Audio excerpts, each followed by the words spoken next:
Well, Tim Perriera, bro. Dude, Perrier. Perrier, that's a good one. Yeah, you know what? Nobody ever fucks up Herrera.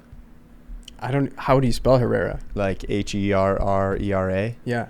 Or there's different ways you can spell it, but at least I feel that. I guess I've never really heard anybody say that, but when I see it, I'm like, I think just that there's an I Yep. in my name, and people are like, freeze. Sometimes people get Benedict wrong, and I'm like, how?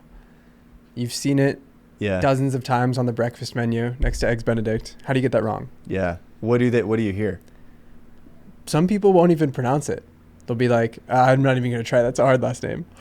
I'm just like, what? Is it because the K? I don't know. It shouldn't be that hard, but it is. Yeah. So I definitely want to ask you about your journey from tech sales to starting a clothing brand to men's wellness and coaching. But before we go there, what are you excited about right now? Man, I live in Austin, and I'm just excited for some sunshine, for one. I started training jiu-jitsu in Austin, or I trained before, but found a school there, and am just like, I've been there 4 or 5 months. I've been there 5 months already, and I feel like I'm just now I get to know some people. I got some good training partners, and that's exciting because, for a while it's like, I don't know, it's kind of hard to really feel like you're part of that community. Yeah. So I'm more excited to show up every day, which is great because I do it almost every morning. So it's a big part of my day. And then, as far as work goes, which we'll get into a little bit, but I think I've been struggling for the last few months of like personal, professional growth and evolution, like almost like I hit a plateau. And it's been frustrating because I'm used to being driven, disciplined, in the last few years having a lot of purpose and passion, and that has felt really stale. And it's only recently in the last couple of weeks have I kind of refound that in terms of like the evolution of my program, how I'm helping guys, what this next layer is for them, and what that looks like moving forward. And it's a lot about like, just to share a little bit, is like, it's a lot about creation, right? How I've been helping guys is get out of this state of overwhelm, exhaustion, anxiousness, feeling stuck, stressed, just like such a survival mode. And I help them get into a much more calm, peaceful state. And so this next wave is like, now that we're there, let's do something with it. Let's get like back in the driver's seat and, really work to create a lot in our lives. So anyway, that's kind of what I've just been like, has been like really getting me up every morning. I love that. And once you move from survival mode to creator mode, the possibilities are endless. Yeah. Yeah. And what was really cool is like, just being aware of the stories or the limitations that my own mind was coming up with. It was almost like, it felt like it was a paradox. It felt like, hey, if I'm so focused on cultivating this sense of centeredness and being okay regardless of my surroundings, and learning to be content and happy and at peace with what I have, like where does like ambition and goal setting and achievement come in, right? Because again, like when I work with guys, and a lot of the work I've done, it's been unpacking and unwiring this feeling of needing to achieve in order to prove yourself, in order to feel worthy. And so resetting, shaking the Etch-a-Sketch clean and resetting the foundation and going, okay, well, I'm choosing a different way to live. I'm prioritizing peace. I'm prioritizing, stillness and being really in charge of my own inner world, which is great. And now I'm like, okay, how do we take that and also create from that space? And I thought it would go like, they couldn't really exist together. I shouldn't say that. I knew they could, but I was like, I don't feel like I have the puzzle piece to fit next to it quite yet. I was still figuring it out. And I think recently I've just kind of had some breakthroughs on my own where I'm like, oh, I really see how this piece fits in and how we can do that from a state that's way more powerful. That's a, more loving, thriving state. You can feel content and fulfilled and, at peace and focused and calm and creative. And that's actually where you want to create from. That's where you want to set goals and or goals, or probably whatever, your vision, whatever you want to call it, doesn't really matter so much. But it's like, that's really where, if you start to think about where you have passion, what you want to create, what you want to build, that's actually it. So it all clicked for me. I was like, wait a minute, we don't want to do that from this survival state. We want to do it from the state. So just excited to be like, okay, well, how does that, what's my flavor of that? What does that look like? And what's been so cool is like, just looking, I was like, wait, you already do it every day. I was like, how can we now use the foundation that you've set and start to help guys, help men through that. So it's been, there's still things to figure out. Obviously, I'm kind of talking in like kind of vague terms because the details still need to be fleshed out and then tested and then iterated on. But that's what I love. And I feel like I haven't been doing that side of it, that process, for a while. So yeah, we're back, baby. We're back, baby. Yeah. For those of you who can't see this on video, Tim is levitating. He's fully enlightened. Yeah. He's at the top of the mountain. No, the chair is an illusion. It's all an illusion. I love what you're saying so much because there is research around your brain works, 33% better when you are in that creative state. Like being in a creative state, in a thriving state instead of a survival state, you're actually smarter, you're more effective, you can think bigger. Yeah. But there's so many people, and especially men, that feel like we need to set these goals from a place of achievement and pressure makes diamonds and all of that. And it's really hard, especially I'm bringing myself into this as a coach where you're supposed to be calm and have it all together, to navigate that and still have these big goals, these things we're aiming at, but hold them lightly and go after it in a fun way. Yeah. Like I'm sure you've had the experience where you achieve the goal that you had on your goals list and it's cool for like 3 minutes and then you're like, okay, what's next? And it didn't feel that great along the way. Yeah. It's a big shift. It's hard, especially because when people think that, they're thinking that from a state of survival, right? It's a really activated ego. And so what the ego is saying is, I need these things in order to. And so what the challenge is, the change is to get to a state where you don't need that. And you're like, oh, I can be content. I can be at peace with what I have. That doesn't mean complacency or apathy or you're indifferent or anything. It just means like you're cultivating a sense, it's such a different level of energy, right? And just how you're feeling throughout the day. And so that shift, is tough. And I think we have to reevaluate what the meaning of goals is. I heard this through a buddy who was a men's coach for a while. And he's like, what I tell guys about goals, he's like, the purpose actually isn't to achieve them. For one, it's really about who you become in the process of committing, of following your passion, of executing, of staying disciplined, of being consistent. Who you become in that process is everything. And so shifting, like, what is the purpose of this goal?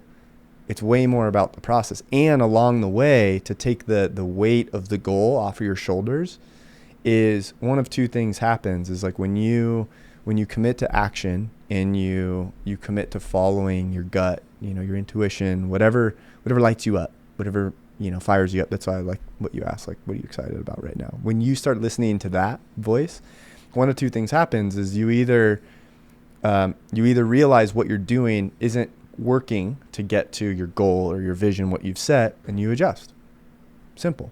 Hey, this is I need to get better at making podcasts. I need to get better at video. I need to do whatever. Or you're on the path and you go, you know what? The goal I was going after, it's not really firing me up anymore. And you just adjust and you find another one, or you tweak it, or you readjust your energy. And both of those things are amazing. Both of those things are wins, because you're gaining more clarity and you're like fine tuning this North Star. I feel like this guiding light probably is a better way to put it, which is kind of the same thing, but within, and I think so much of us, we can be like, people are scared to set goals because they're not going to hit them. They feel like they're not going to hit them, and so we kind of avoid it, but it's like, let's change the whole conversation around them and how we're showing up with them. And so to your point, it's like, how do we do that as coaches? It's a constant practice. It's a practice of, reminding ourselves what the goals mean, really what they mean, why we're doing it, who we envision our best self being, and like prioritizing that. And at the same time, constantly being aware, like we're not running from the fact that we're humans. We have an egoic mind. We constantly battle with limiting beliefs, negative self-talk, insecurities, inadequacies, scarcity comes up. So constantly committing to the process of, okay, I'm going to welcome those. I'm going to flesh them out. I'm going to embrace them, and I'm just going to work to become a better version of me. And it just changes the whole definition of setting goals and achieving them. And you're like, oh yeah, it's not even really about that. And I think it changes your experience that you have on the way to achieve the goal. I love what you said. The goal of the goal is not to actually achieve the goal. It's about who you become along the way. Yeah. Makes me think of this quote I've had on my whiteboard for the past 4 years. It's by Seneca. He says, where you arrive does not matter so much as what type of person you are when you arrive there. Yeah. If you hate who you are, when you get to the place that you wanted to go, you lost. Yeah. So I think of that. And then what also came up for me is so much of it is committing. We were talking about commitment earlier, and getting into action. And I have this hypothesis, this belief that the universe rewards bold action. Yeah. And when you're in motion, it sees you and it's like, okay, great. We're going to do two things. One, usually first, we're going to throw a test this person's way to see if they're serious. The amount of clients I've been working with who finally decide that they want to quit their job, they want to get into a relationship, and the next day, their company reaches out and says, here's a promotion, here's a new job title, like out of nowhere. Yeah. Or they say they want to get into a relationship, and then something happens in their personal life that's like taking them more towards the non-serious route. Maybe they get 100 new likes on Hinge, who knows? Yeah. But there's always that little test in the beginning. And if you stay true to what it is that you set out to do, stay true to your intention, that's when it seems like the magic starts to happen. The doors open, you meet the right people, the universe rewards that bold action and rewards that intention and that single-mindedness. And that's when the fun part starts. Yeah. I would say the challenge and reward, they'll show up. They may show up in different orders, because I'll see sometimes like a guy makes a decision, then immediately something, there's some synchronicity or coincidence or whatever, will come into his life, or an opportunity will show up, or, whatever it is. And then often shortly after that, there's the challenge. So or sometimes they come in reverse order. See it all the time. Yeah. I see it like I'm running a cohort right now with 4 guys in it, and you see a combo of both within the cohort. Some got the reward right away, and now we're at week 5 or so, and they're faced with their challenge right now, and they show up and you can see it. It's other guys I've had challenge every week, and then all of a sudden it's like there it is, because they just stuck to the action, and it's like it's amazing. It's so cool to see. But you're so right. It's like, how can we just focus on what's in front of us in the action today? That's it. Yeah. So how do you as a coach help shift people out of that energy when they show up and they're dejected and their shoulders are sagging and they've been up against the challenge and the challenge and the challenge? How do you help them shift out of that? Yeah. So we do a lot of, we have a way to do it on the call, right? When we're on the call. But really, a lot of the prep happens every day. So I give guys a game plan to follow, and it's like 10 things to do every day. It's kind of like my version of 75 Hard. It's simple, and it's the fundamentals, and it's like, hey, we're gonna clean up our eating. It's not crazy strict, but we're gonna be intentional about it. We're gonna cut back on booze. We're gonna focus on sleep. We're just gonna lock in our sleep schedule. We're gonna cut back on screens, especially around sleep. We're gonna take a cold shower. We're gonna write in the morning. We're going to meditate, even if it's just for a few minutes, just to get in the practice, right? It's just the taking action, that really does it. Okay. So they're doing a lot of things that like explodes their awareness, because they're so intentional about everything that's going on. And they're really finally, like what I have them do every day, journaling, is I have them do a few things, but one part of it is a 2-part thing. And it's checking into their physical body. It's scanning. It's real quick. How are you feeling physically? Your ankle sore? Are you feeling good? Your back's, you just woke up on the wrong side. You can't lift your arm. Like whatever. It doesn't matter. There's no judgment. Learning to check in physically, because most men especially don't do that. Right? Very heady, live from the neck up. Yeah. And the second one is how do I feel emotionally, mentally? Also, not a normal thing guys do. Right? It's either like I feel bad, you know, or just like, one word caveman sentences. Yeah. Or like, dope, I got a big sale, I feel good. Yeah. So really learning to expand it. So I share that because then when we get on calls, now I have like a wide array of things I can talk to them about, and we're speaking the same language. So I'm trying to get them to tune back into, one of the first things I do is I ask them what they're feeling, and to get out of the story, because there's a story that comes up. Something happens at work, something happens with their spouse, and the story is driving how they're feeling. So they get lost in the words, they get lost in the story. And so what I want to bring them back to is what's real. The story's not real. The story's creating their reality, but the story is made up. And so what I have them do is like, let's come back to reality. And for that for me is like, where do you feel it in your body? What is the physical sensation, and where is it? Like, locate it for me and tell me what you're feeling. And just by presencing that, they're able to kind of put the story here for a minute and realize it's a part of them in their body, and it's really just a physical feeling that's creating this. And just by bringing that presence to it, we can start to soften. It kind of creates a crack. It creates an opening where we can then explore the story. And we just talk about it. I'll be like, okay, well, what are you feeling? We go through that. And then it's like, well, what's coming up? Just what are you thinking? What thoughts are present?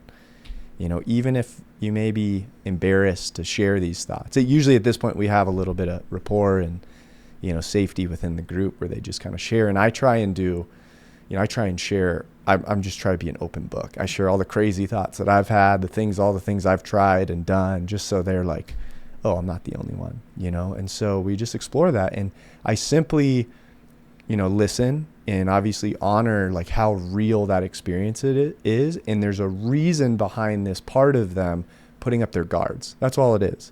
The story is a defense mechanism. Okay. And then we just explore that story.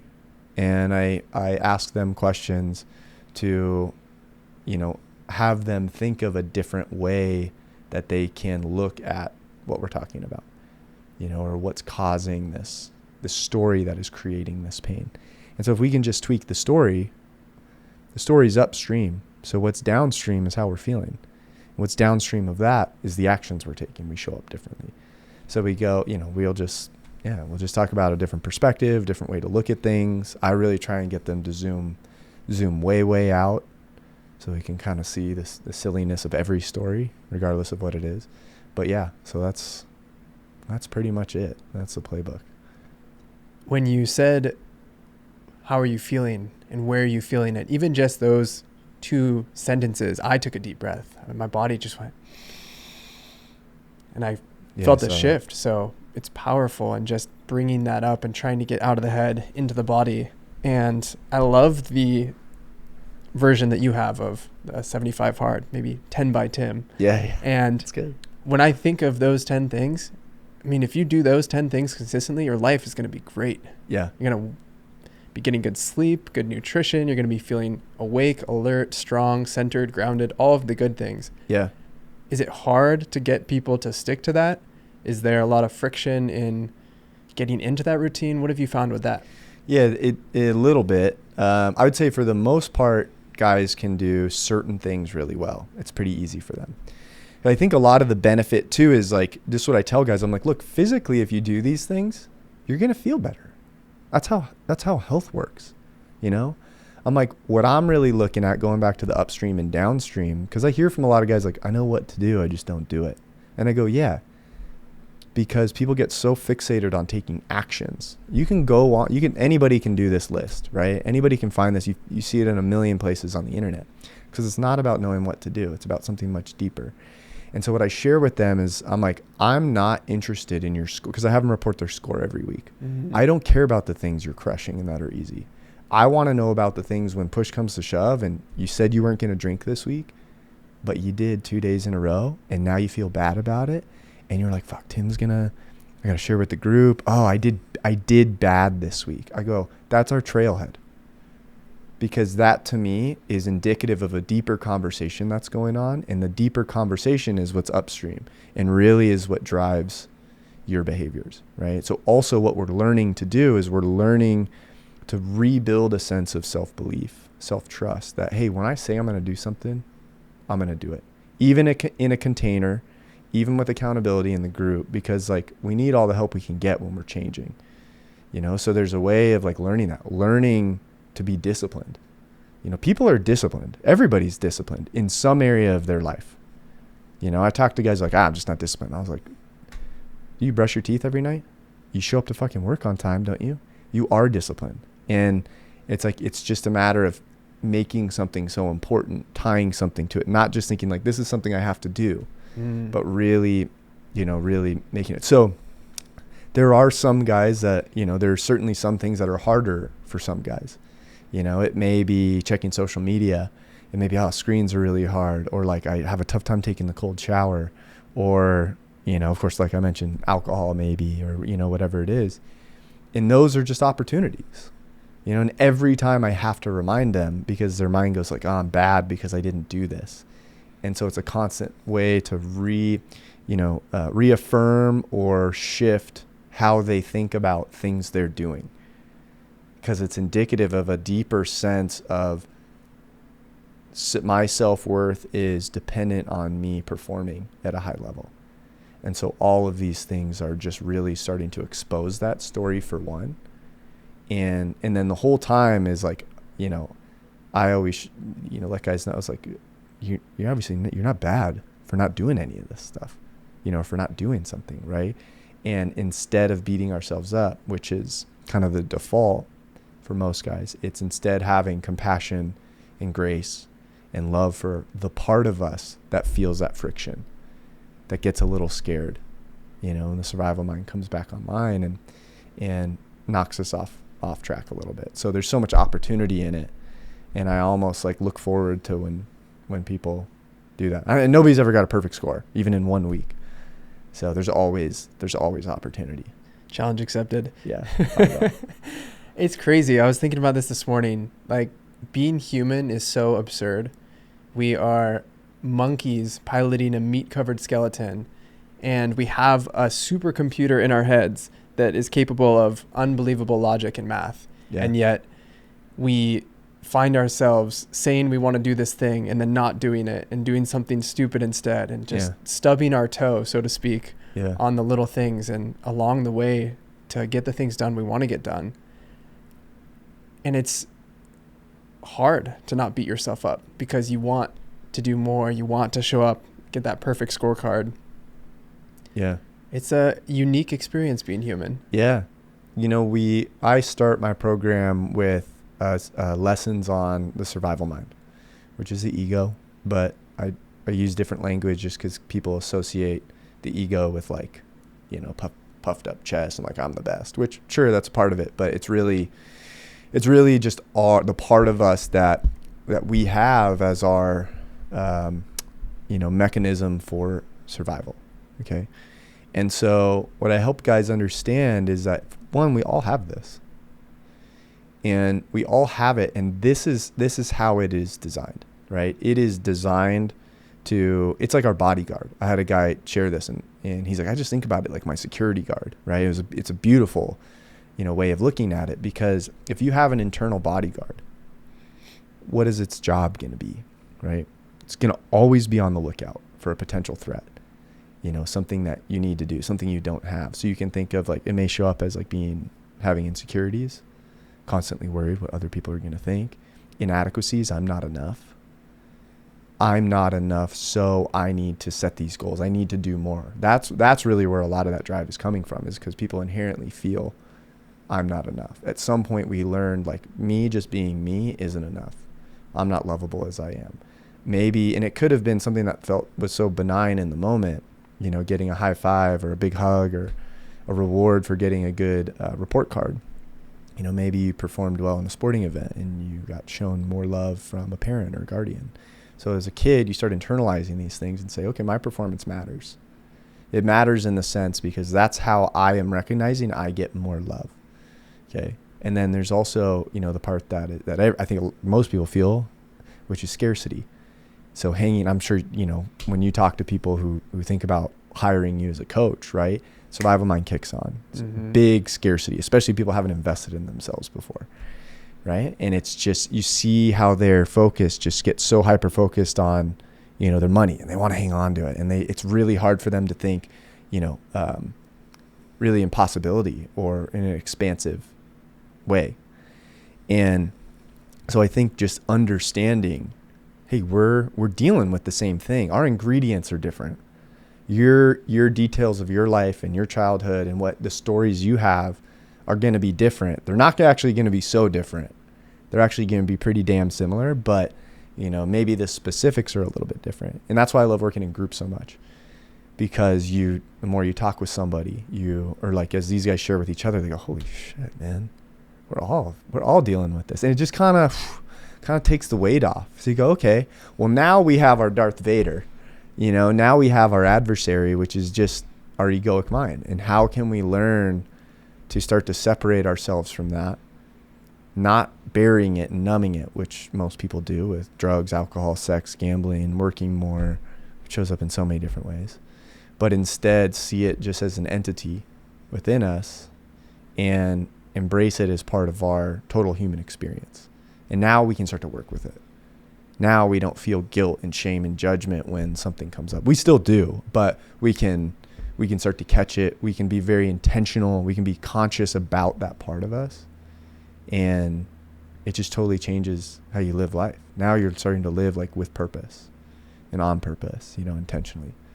So I think it's, to be honest, like the hardest thing we'll ever do as humans. And I believe it's really the reason why we're here, to transcend and evolve and overcome.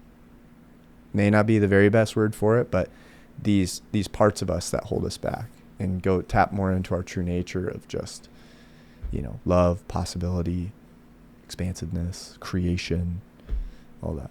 Yes. This is so good. I love it. And at this point, everyone is thinking, who is Tim? Who is this guy? Yeah. He's so incredibly handsome. He's so wise. I would love to shift a little bit into your personal story. Yeah. And what got you from where you were to what you're doing today. What were the highs, the lows? Let's get into it. Yeah. So I played baseball my whole life through college. And I realized probably halfway through college I wasn't going to go pro. It wasn't happening. That is a whole different conversation. But actually I'll share it. When I was 18, I took pro hormones. Right, I wanted to put on weight because I was playing baseball. I wanted to get strong. I put on 20 pounds of muscle in 6 weeks. Wow. Yeah, it was a lot. I had all the side effects of steroids, right? The back knee, the rage, but put on muscle. I got super strong. It felt like every time I stepped on a scale, I was like a pound heavier. It was wild. But I put on so much muscle that it was too much strain on my throwing arm. I ended up tearing my labrum, and surgery on that, coming back from it, I wasn't the same pitcher. I couldn't really locate.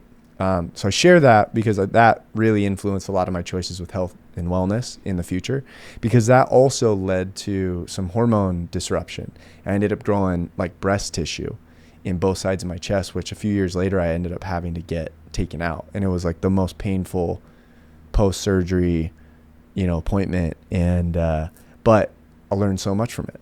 I learned a lot from that experience, trying to take shortcuts, thinking that I could, expedite results, get healthier, even though it may not seem like healthier. It's like I was trying to improve my physical well-being in a way, through supplementation, through pills more so than supplementation. So anyway, so I realized about halfway through I wasn't going to go pro, and had this identity, first kind of identity, like, what the hell am I going to do after baseball? Really kind of wandering and lost for a few years. I found sales, got into sales. After a couple jobs, I started to get my footing in tech sales. Did really well, moved to San Francisco. I got into tech right in the boom, right in like early 2015 for a few years. And I share that because it was a great transition from sports. All of a sudden things made sense. I was like, wait a minute. I can bust my ass. I can get in early. I can work hard. There's so much to learn here. And what's cool is, like, as I learn things and get better, I make more money. I perform better. I go, higher on the leaderboard. I get, promoted, all that stuff. It made so much sense to me. So I locked in. And, within the first year, won some Rookie of the Year awards. And then basically my first full year with the company, I won sales MVP, number one rep, in the world for the company. It was just, probably 160 sales reps total, so not massive. President's Club. And I got to I got promotion to lead my own sales team. So I moved across country to New York City to co-manage this office of 20 reps. And I was like 26 years old. And so I was making more money than I thought, I would at that age. I had a brand new 4Runner, which I sold before I went to Manhattan and lost 10 grand on, which is sad. But, and so everything on paper was great, and even my career trajectory, I was doing really, really well. And even as a manager, my teams were doing great. I enjoyed it. But there was something going on within that I couldn't identify. And it would begin to eat at me for the next 4 years, and, going back to what I was sharing, like how guys talk about how they feel, it was like bad, good. And I would feel uncomfortable. And I started looking forward to Saturdays because I was like, okay, on Saturdays, I know I can just wake up, get a workout in, then I can go drink all day, meet up with some buddies. Like, that's my day to totally unwind. Okay. Well, fast forward 4 years. And I changed jobs 4 times in 4 years. I moved cities 4 times in 4 years. And I spent about every Saturday from noon to 2 a.m. drinking, right? And doing some party drugs at the end. And it really was this slow burn over time and really feeling lower and lower and less motivated, less fulfilled. I found myself, and talk about the universe kind of conspiring to help you when you take action. It was starting to kind of work in the other way. I got stuck with some toxic work environment, some toxic bosses. Things were really creating this shitstorm. And I really dropped into a pretty deep depression. And there were times I was living in Chicago, and I remember, I'd go out with friends on Saturday. It was like my day to unwind, and it became the only day during the week I would look forward to, right? And there we would be out, be hanging with friends, and like be drinking, so it would be fun. That's why people drink. Right. It's not, I would say it's not, the whole experience isn't all bad. There's a reason people do heroin. That's what I say. I'm like, because it probably feels fucking good. Yeah. So then I noticed, after about the 2-year mark in that 4-year span, towards the end, as things were really plummeting, I would come home from a day drinking and I would just be like, I would be at the bars with friends and feel myself about to just burst into tears for no specific reason that I could point out. Nothing happened, right? I didn't have any thoughts of being lonely or wanting a girlfriend or wishing my professional life was better. It was just this deep sense of vague sadness. And I would just bounce. I wouldn't say anything to anybody. And I would go home, and I would get home. Second I walked through my door, it would just flush out of me. And I'm like, where is this coming from? What's going on? And so the amount of nights towards the end, I started just like crying myself to sleep, and I remember really visibly laying in bed after a night drinking and laying there and just staring at the ceiling after 25 drinks over the previous 12 hours and thinking like, man, I can't wait till I don't do this anymore, until my life is different. And it was more of a feeling, reflecting now, it was more of a deep knowing within me that says like, I can't wait till I start living my whole life differently, in way more alignment. I knew I didn't love going out and drinking, it was fun, but I was like, I can't wait till, in my mind, it was like I meet somebody, maybe we settle down, or maybe I just meet somebody who doesn't drink and I never have to do it anymore, And so it was so interesting to experience that in that state, yet still act a different way. So towards the end of that, I was at a tech company, and I started, my performance wasn't great. I was really unmotivated at work. I was kind of just felt really stuck, felt just not light, just felt heavy a lot of the time. Started waking up late, wasn't working out as much. Was really just looking forward to Saturdays. It was so, I'd eat super healthy during the week. I work out 6 days a week, never drink during the week. And still, that was my thing. And so I ended up losing my job. So going from number one rep, President's Club, all this to like, I just got fired. I missed quota a couple quarters in a row. And I was just left with, what the hell am I going to do now?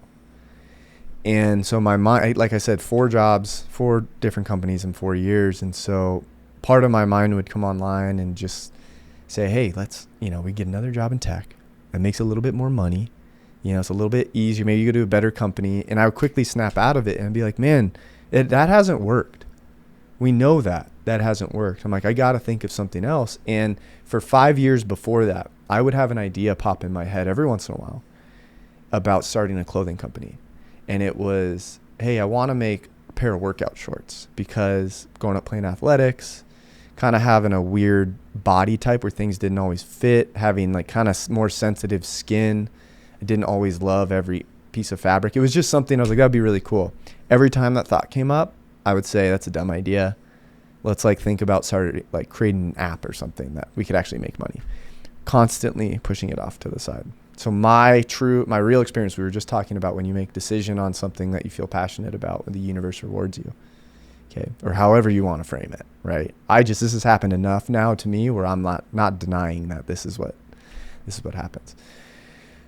So it's been 5 years hearing this voice pop up, and right at the time I was 2 weeks away from getting fired. So I knew I was going to get let go because I had no pipeline and I wasn't trying. And I heard a quote from Barbara from Shark Tank. And it was so clear. And she said, if there's something an idea that you can't get out of your head that keeps popping up, you have to follow that. And sure enough, I heard that and I was thinking about it. And then one day I wake up, I'm in bed. There was a sense of freedom. I knew I was leaving this job, but I remember sitting up and like stooping over. I was on my bed, my hands on my knees, and I was just like, fuck it. I'm like, we're doing it. And so I just went all in on this clothing company. Never made apparel before, didn't know anything about marketing. And so it became just like that commitment to, hey, I'm going to start this company, and I'm going to figure it out. I'll figure out how to design shorts, manufacture them, whatever. And also in that process, what happened is it unlocked a part of me that, I got some passion back. I got motivation back. And I started thinking about, hey, if this is going to work, I got to really figure some shit out. I got to become the best version of me. And right now I'm so far from that. And so what does that look like? I'm like, I feel really, really down. I didn't really know what depression was so much. I started studying a lot of this stuff. But, I had heard like, hey, taking cold showers in the morning can actually help your mental health. It can make you alert. And I think I probably saw an Instagram post where it was like, entrepreneurs take cold showers. So I was like, okay. I was like, I'm going to do that and let's see what happens, And so that's really kind of the first domino in this mental health journey. And then I started being like, okay, there's this thing with meditation, which I had done a few years prior in New York, barely. And I was like, maybe we try that. Maybe we see. And I go, I heard an idea that, hey, if drinking causes problems at all in your life, ever, you have a drinking problem. And I was like, damn, that's such a different way of looking at it for me. So I go, yeah, maybe I just want to get intentional because I don't want to get fucked up every Saturday and be hungover for 5 days or feel down, feel anxious. Yeah. So I started just being like, what if we just cut down to 9 drinks instead of 20 on a Saturday? What if we skipped a weekend? So I started that. And I started learning about, I came across this guy, Peter Crone, through a podcast, and whatever it was, what he was saying just completely lit something up inside of me. And I just felt so much truth in what he was saying, and it exposed so much of my own like self-limitations, limiting beliefs, and really where I was getting in my own way. And the thing that I think really was my epiphany, my major moment, was hearing the quote, which with Stoicism now a lot of people have probably heard it, and I'm sure you've heard it before, but it's the idea that everything in life is neutral and our mind creates meaning. It's the only thing that creates meaning, good or bad. And that was the moment where I was like, holy crap. I'm like, it's me. This whole time it's been me. And it was so invigorating because I'm like, I can do something about that. because I was trying to change jobs, changing cities. I had booked, I got a visa to move to Australia for 6 months. So I was going to get out of Dodge. I was going to change. And this was like, no, dude, it's you. And so I started studying the mind. I started studying spirituality. I started, just reading every book I could find on being a better human, on building habits, on, how to be more productive, whatever, getting into flow state, all of this stuff. And things, just started to slowly progress. I started listening to Peter Crone every single day, and so all the while, then I work on this clothing business for 18 months. And it was 8 months after I got fired, and things had, I got momentum with the clothing business. I was working with a manufacturer in Sri Lanka. All this stuff is going, building websites. I'm like fired up again. And I really turned the corner with mental health. This was March of that following year, March of 21. And I was just feeling so much better. I had a lot more clarity. And I just decided to share on LinkedIn about how I use Whoop to cut back on alcohol. And just like more so because I hadn't really cut back too much, but I was like, this is what it tells me about drinking. And then I mentioned in the post how I had depression. And I got such a incredible, I like buried it in the post, and I got a lot of response from people I used to work with, friends, and just reached out with a ton of support. And the next day I was like, well, let me write another post. And so I wrote another post. And that whole year I just started sharing about, my own, I just was open book. I was like, this is what I was thinking. This is what I was struggling with in tech sales. This is what, I found with alcohol. These are things I tried. I started eating better. This is all the stuff I did. It helped me, but there was another layer, a bunch more layers I had to do with, my mind and, emotional healing and everything. And so after a year of posting that, I just had all these conversations with guys. I have it saved in my Evernote. There was like 150 conversations. I had all these notes from. And guys just being like, man, I've never told this to anybody, but I'm struggling and I don't know what to do. And so I just, I'd be like, man, this is kind of what so they would ask, like, what did you do? What are you doing? So I would just share as I was experiencing it and going through the process. And I would get notes from guys in 3 weeks, 2 months, 6 months later, and be like, dude, it helps so much. I just think about our convo so much. Thank you. Like, I ended up talking to a therapist. I shared with my wife, like, I'm feeling better. And so after a year of that, I then started to run into the universe is just working for me, right? Yeah. Now in hindsight. Things are clicking. I ran into some major issues with manufacturing that delayed my inventory shipment about 8 months. And it was constant delays. And in that process, I started to really question the clothing business validity and how I was going to make any money. And it got to a point where I basically had my closest thing to a panic attack one day. I'm like, holy crap, I quit, or I got fired from my job. I don't know. No one's going to rehire me if I go back into tech. I'm committed to clothing. What am I doing? You don't really make too much. You take so much volume and there's returns. And anyway, so I'm learning all this. And I just had this, I was meditating one day, to be honest. And I just kind of had this little mini download. And this idea about, hey, what if we made a really simple course and talked to guys about the fundamentals of physical health, and now what I was starting to learn about mindset and mental well-being. I was like, we could do group coaching, we could do one-on-one, there could be a community. And it was probably another 5 weeks later that I made the decision to pivot from clothing to start. I'm like, let me create a program. I'll make it super simple. I'll invite some guys to join, and we'll just see if it works. We'll see if it helps anybody. And so that was really the pivot. And so that was the beginning of 22. And for that whole year, I was just like begging guys to work with me. I'd be like, hey, I got this program. It's going to be 6 weeks, 8 weeks. I tried a bunch of stuff. Come in, like, I'll just share. All I ask is that you just show up. Mm-hmm. That's it. You don't have to pay anything. So that whole first year, I was trying to sign clients, but I really wasn't able to. I didn't.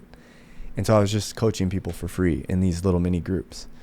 And it got really good feedback. And I was able to iterate and just improve it into where at the turn of last year in 2023, I hired a coach for the first time. to help me with my mindset around coaching. And that's immediately when things clicked. Within like 4 days of hiring a coach and working through modules and shifting, I signed like 4 clients. And then from there, just got some one-on-one and into group coaching now. So now it's I have a couple different programs, and I work with guys, but and we do we focus on physical health, mental health, mindset stuff, the emotional side. So emotional well-being, like really tuning into the body, and then the spiritual well-being, which to me is like, let's cultivate a sense of self-connection, expanding our consciousness, awareness, and really like using those things together to elevate, who they are. So yeah, kind of just stumbled into having our own business, definitely stumbled into coaching. But it's been amazing. And of course, just being able to work with guys who are just kind of like a version of me. Yeah. From a few years ago. That's one of the things that I've heard so often, is that you end up helping yourself 3 years ago, 5 years ago. And there's so much in what you shared that I want to drill into. The question I want to ask real quickly is, what do you think shifted in those initial sessions with your coach? Because as someone who's worked with a coach, and if you're listening and you've worked with a coach, you probably understand that a single question can change your life. Yeah. It can cut through all of the bullshit and make you see something you haven't seen. But for you, what do you think shifted? I think it was a lot around value of working with somebody and where the value comes from. And the value comes from the energy of the commitment, meaning like when you invest in something, there's a shift that happens within you, right? And whether that's invest financially or you commit to, hey, you know what? I signed up for this marathon. I'm going to, like, an actual commitment, not just loose, verbal one. Which verbal ones can be great, but yeah.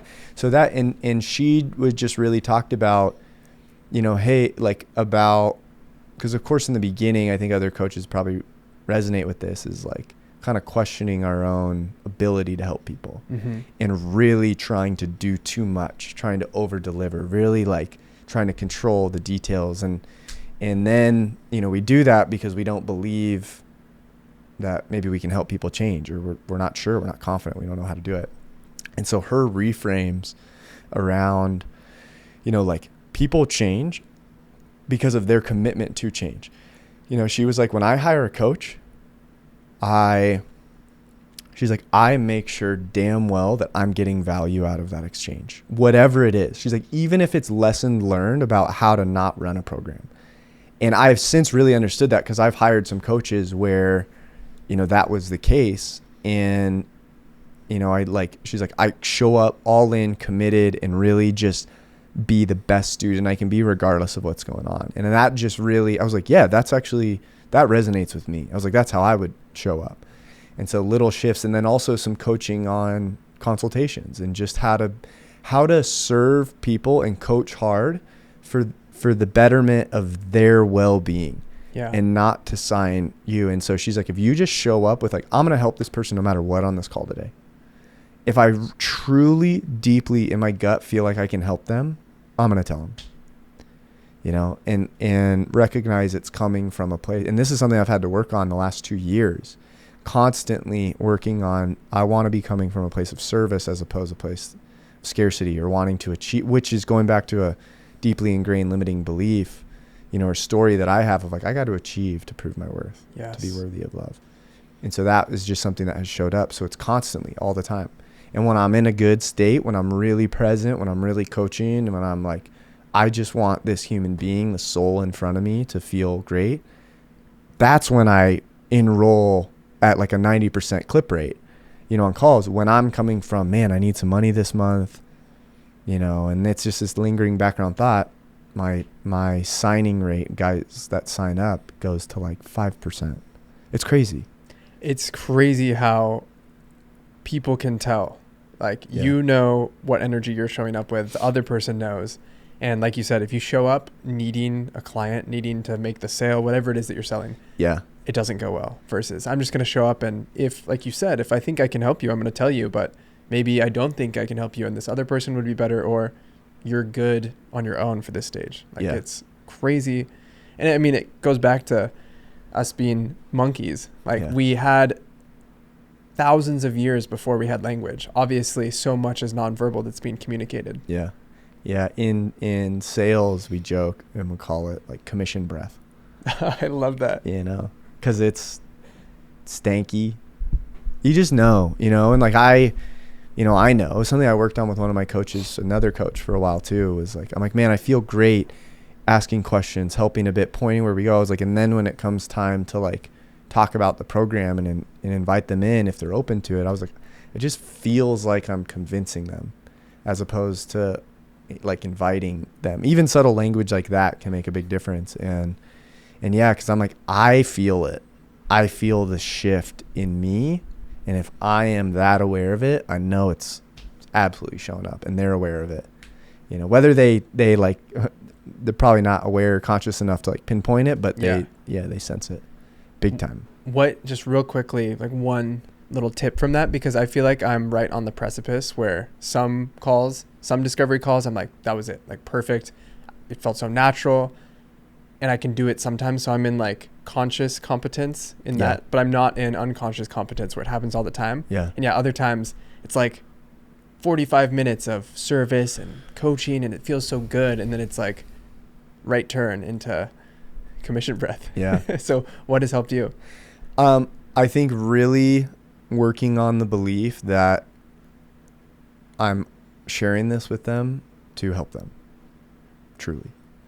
Like when I deeply believe like this guy's getting in his own way, you know, and they've like got buy-in from the call. So I can tell he's committed, he's here, he's sharing, he's open. We've built a connection. You know, he's excited to learn about what I'm about to share. There's not the, you know, weird energy, like really reading, like, okay, he's like, I'm getting, hey, do you feel like, are you okay if I share what I think? Like, I think I can help you, you know? And if they're really buying in and they go, yeah, you know, I want to hear, and reading that and making sure that, you know, I'm really in the mind and in like this present state of this is for them. And what's cool is when I'm really in that state, that's actually when I coach hard. And that's when like I'll hear objections and I'll be like, I know it's not about me. But other times it feels like it's about me. So if my fear response comes up, but when I'm in that state, I'm like, let's talk about it. I'm going to show you why this isn't that. Not show you why, but I'm going to help you understand. Yeah. And then when we have that clarity, you can still make a decision either way. But yeah, I get into this state where I'm like, okay, now I can actually coach them as opposed to like, oh, join my program, you know. But it's hard. It's hard. Yeah, and I think it does take time and reps and practice. Yeah. To get comfortable, to see the results, to really know that if someone works with you, their lives are going to get better. Yeah. And that's just what it is. And you don't need to over-engineer it and add in all of these bonuses and extras. Yeah. Sometimes just them investing in themselves might be the first time they've ever invested in themselves. Yeah. They've ever done something for them. That could be life-changing. Yeah. I'm sure you've heard this before too, because I know you study a lot of it and trying to, you know, like really wanting to create a great business. But when last June, when I doubled my prices, what I got from it, I was terrified. You know, I was so nervous. My coach told me, he's like, man, for the following audience that you have, he's like, if I found out this was your price, he's like, I think something was wrong. And I was like, damn. Okay. When I doubled it, what I got immediately was a higher quality guy, way more invested, way more just like, I'm here to learn. And it was totally different. Guys are like watching the course videos multiple times, taking notes, coming with questions. And I was like, whoa, that was really powerful.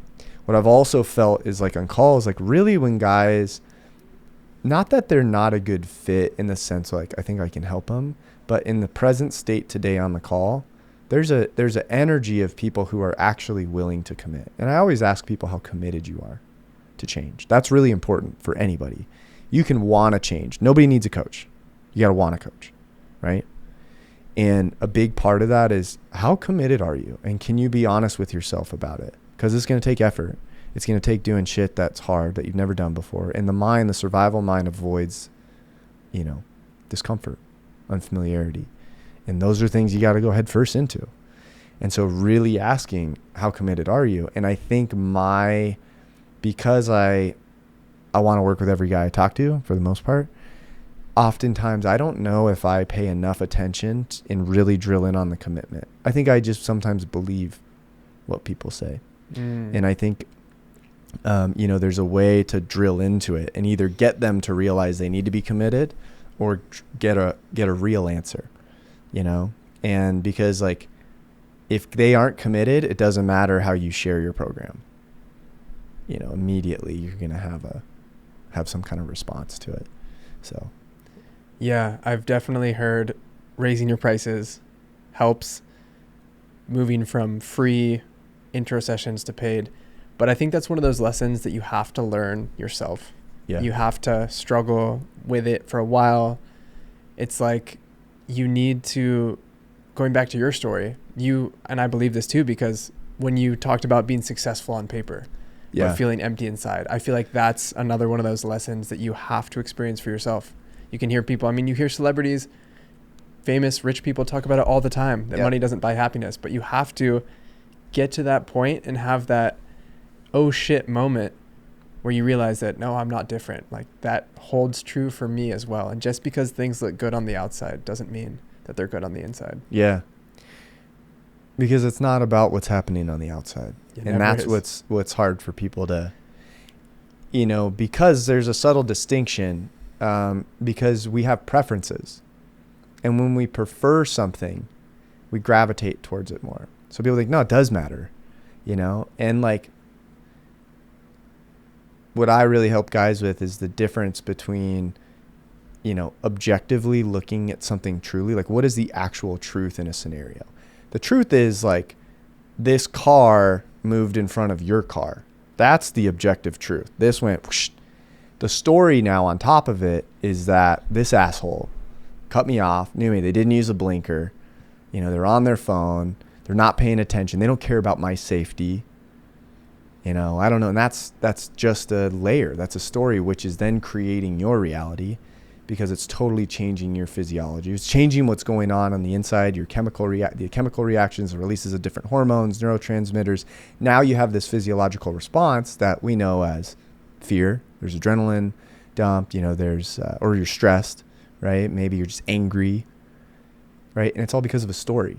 It doesn't mean it's going to be super easy to change, but at least we now have a path forward and we go, okay, well, it's really the story that's driving this. That's really what's involved. Yeah. I love that you keep bringing it back to story because the stories we tell ourselves are everything. Yeah. Like you mentioned earlier, nothing is inherently good or bad.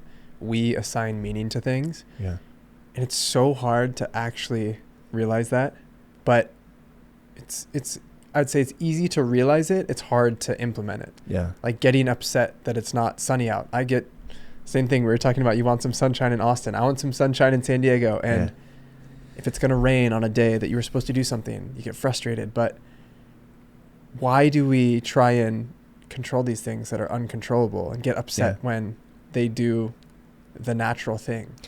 So, and I like to really look at it. It's a great question to ask. And I think it points to something deeper because what we don't actually necessarily want to try and like get upset that we feel this way and we want to change the uncontrollable. Instead, I ask, why do we always believe the story that comes up?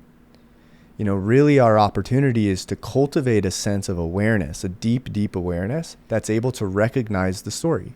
Because where you can get stuck on with a lot of mindset work and even what I've seen in life coaching, like certifications and stuff, is we'll hear the story and they focus on, let's change the story. Okay, that never worked for me. I don't want not never. Sometimes it works.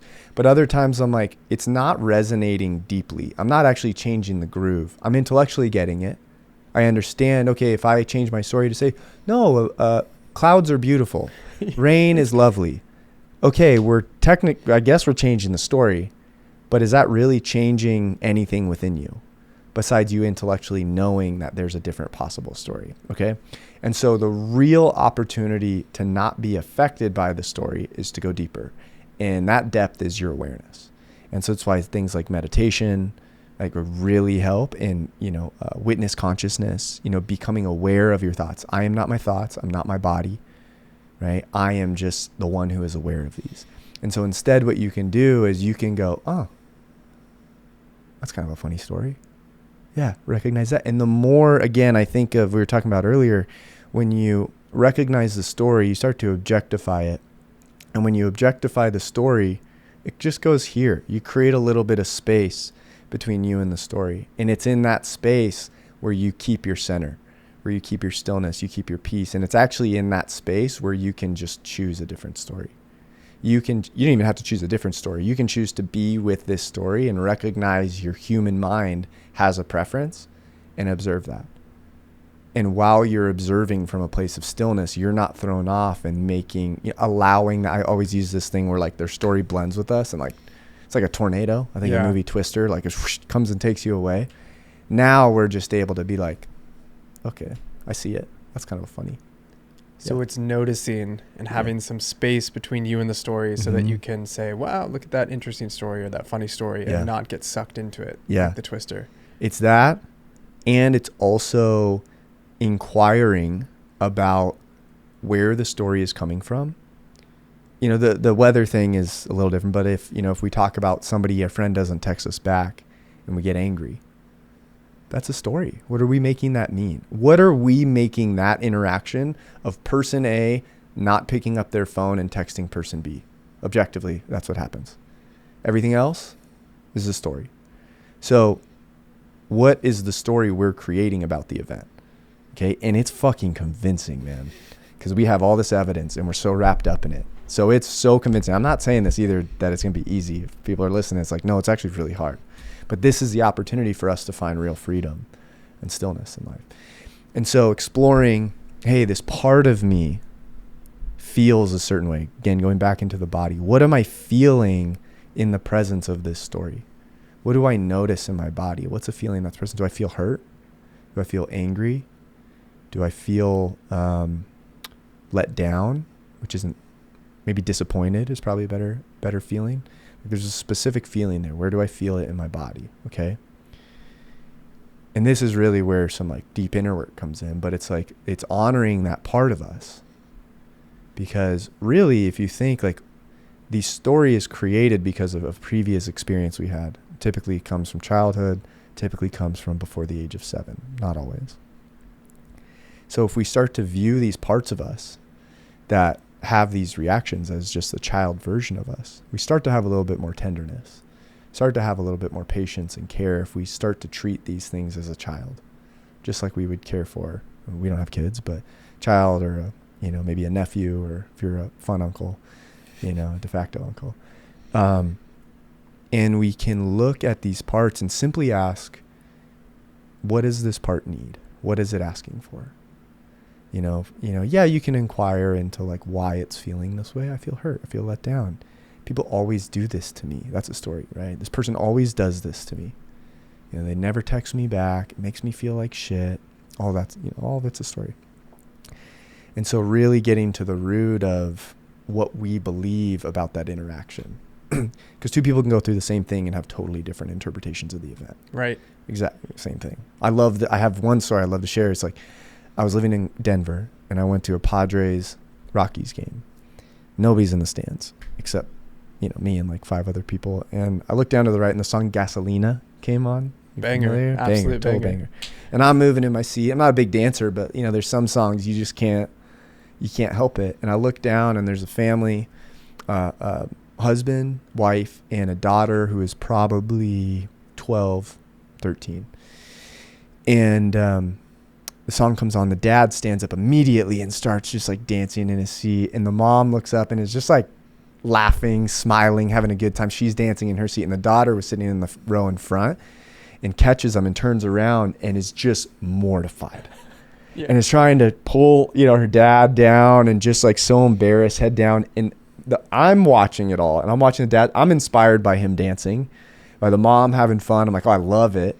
And then even the daughter getting upset, I kind of had some laughter with it, but it was like, we're all going through the same thing, the same experience, and totally different reactions. And I thought that in the moment, I was like, wow, I'm like, this is such a great example of it. Yeah. 2 people can go through the same thing and take away such different meanings. And I love what you said earlier about what am I making this mean? Yeah. And that we assign meaning to things. And the more space we can have and the less we can assign meaning and be more of the observer in our life and not listen to the human mind. And it makes me think of what Michael Singer talks about. He talks about being the bystander in your life and having that awareness. And he also talks about how we never hold our mind accountable. Our mind will say, they didn't text me back. They hate me. They didn't text me back. They got in a car crash. They're dead. They didn't text me back. All these things. And then they text you back and was like, oh, sorry, I was in traffic. And like your mind doesn't hold itself accountable for being so terribly wrong on all those things. It just keeps going on its path. Like you never are like, dude, you were so wrong about all these things. Like you're always wrong. You're wrong most of the time. Yeah.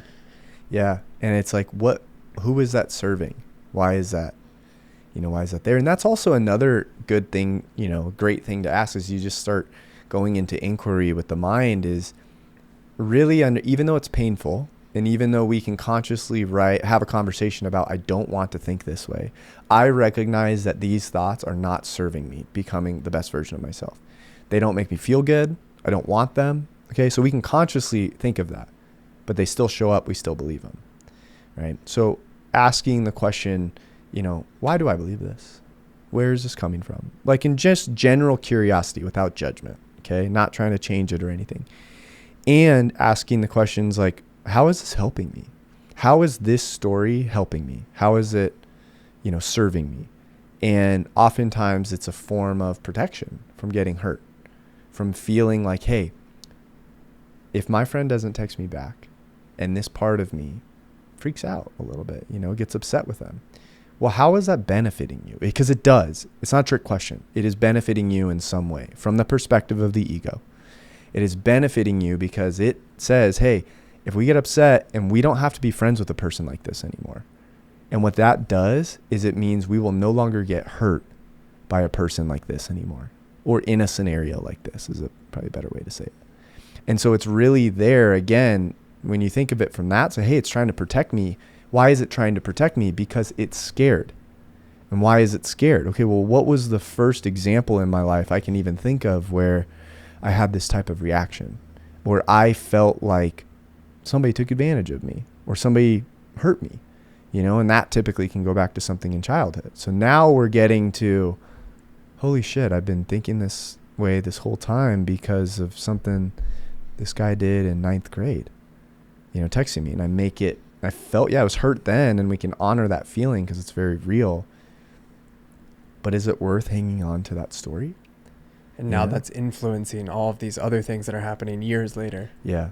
And then asking, how is it hurting me? Really, how is believing this hurting me? And being with that, feeling that pain of what the story is doing, different than the pain of creating the story, which creates, I'm angry at this person. We think of how is this actually hurting me as a being, my human experience. It makes me not really want to get close to people. It makes me want to play small.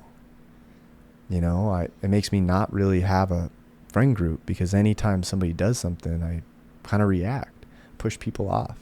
People say I don't have great relationships with my coworkers or boss or whatever is, as you really start to have an honest perspective of it, non-judgmental, being the witness of it, you really start to see how this thing affects so many different areas.